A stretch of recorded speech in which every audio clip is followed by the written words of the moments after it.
अगर भारत की बेटी नहीं होती तो मैं शायद यहाँ पे खड़े होने का साहस पहले भी कर सकती थी, लेकिन इस गणतंत्र दिवस में जो भारतीय संविधान के तहत हमको लोकतांत्रिक व्यवस्था के तहत शिक्षित होने का अधिकार, नौकरी का अधिकार, यहाँ खड़े होकर के स्वतंत्रता पूर्वक बोलने का अधिकार जो मिला है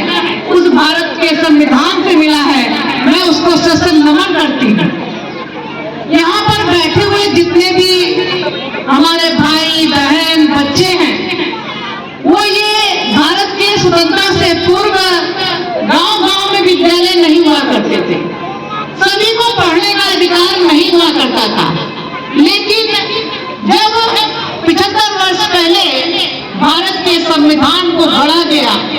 जिसमें बाबा साहब भीमराव अम्बेडकर ने अपनी अगुवाई में इस संविधान का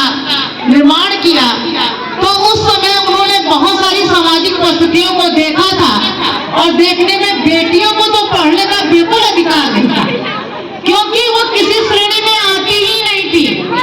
और इसलिए बाबा साहब भीमराव अम्बेडकर ने मौलिक अधिकार के तहत बेटा हो या बेटी हो, किसी जात, किसी वर्ण, किसी समुदाय का व्यक्ति हो, सबको समान रूप से शिक्षा प्राप्त करने का अधिकार दिया, सभी को समान रूप से नौकरी करने का अधिकार दिया। वहीं पर कल्पना चावला एरोनॉटिकल, पहले एरोनॉटिकल में कोई भी बेटी एरोनॉटिकल की डिग्री नहीं लेती थी, लेकिन कल्पना चावला पहला बैच था जिसने एरोनॉटिकल की डिग्री ली और उसके प्रथम बैच को ही इस अंतरिक्ष की जो उड़ान भरने का था उसका चयन हो गया। अगर कल्पना चावला इस भारत देश के संविधान के तहत उसको शिक्षा मिली और इस शिक्षा के तहत उसने जमीन से आसमान को छूने का काम किया। इसलिए बेटियों से एक जरूर बात करना है कि बेटों के साथ में कि बेटे बेटियों के हाथों को मजबूत करें, पिता के रूप में, भाई के रूप में, पुत्र के रूप में, और बेटियां आत्मविश्वास से शिक्षा को शादी का माध्यम न माने,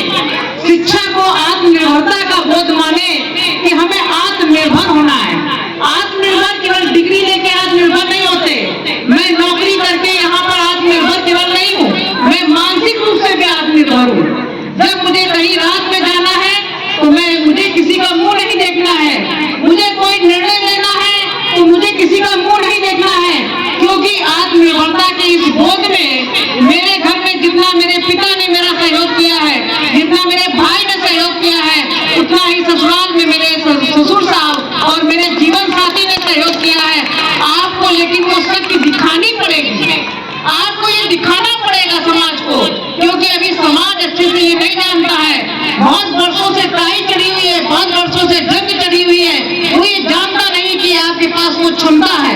इन पंखों को खोलिए और उड़ने दीजिए आसमान में। आप अपनी उड़ान से ये साबित करिए कि दुनिया में हर चीज यहाँ पर बेटा जैसे कर सकता है, बेटियां भी कर सकती हैं। ये भारतीय संविधान ने आपको शक्ति दी है। और